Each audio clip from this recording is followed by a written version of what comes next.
DSC preparation కి మిగిలిన తక్కువ సమయాన్ని డిఎస్సి 2024 యాప్ లేదా DSC2024.com తో జాబ్ ని సాధించండి.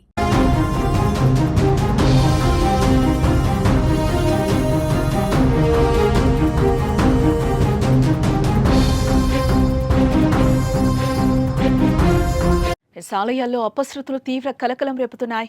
ఇటీవల ఆంధ్రప్రదేశ్లోని సింహాచలం ఆలయంలో గోడకూలి 8 మంది భక్తులు మరణించిన ఘటన మరొక ముందే గోవాలో తీవ్ర విషాదం చోటు చేసుకుంది.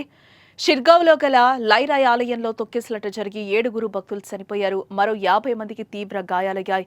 వారిని ఆసుపత్రికి తరలించి చికిత్స అందిస్తున్నారు.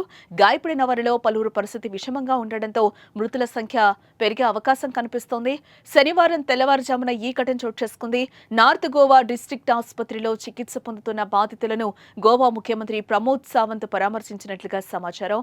ఇక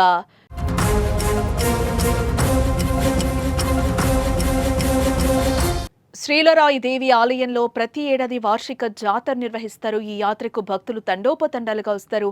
పార్వతీదేవి అవతారంగా భావించే లరాయి దేవిని పూజించి తరించేందుకు క్యూ కడతారు. ఈ ఉత్సవాల్లో దొండాచి యాత్ర ప్రధాన ఆకర్షణ. ఇందులో భక్తులు కణకణలాడే బొగ్గులపై నడుస్తూ తమ మొక్కులు చెల్లించుకుంటారు. ఇక యాత్రలో భాగంగా అమ్మవారిని భారీగా ఊరేగింపుగా నిర్వహిస్తారు. డప్పుల చప్పుడు, జయ జయ ధ్వానాల మధ్య జరిగే ఈ యాత్రలో పాల్గొని లరాయి మాత ఆశీస్సులు పొందేందుకు ఏటా 1000 మంది ఇందులో పాల్గొంటారు.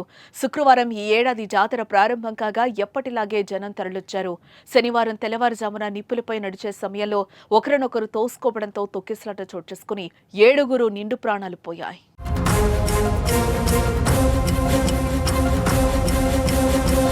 ఎమర్జెన్సీ సర్వీసెస్ సిబ్బంది, పోలీసులు ఘటనా స్థలానికి చేరుకుని పరిస్థితిని అదుపు తెచ్చేందుకు ప్రయత్నించారు. సహాయక చర్యలు చేపట్టి క్షతగాత్రులను సమీపంలోని ఆసుపత్రికి తరలించారు. జాతర దృష్ట్యా వచ్చే రద్దీని నియంత్రించేందుకు ఆలయ నిర్వాహకులు ఎలాంటి ఏర్పాటు చేయకపోవడం వల్ల ఈ ఘటన చోటు చేసుకుందని అధికారులు అంచనా వేస్తున్నారు.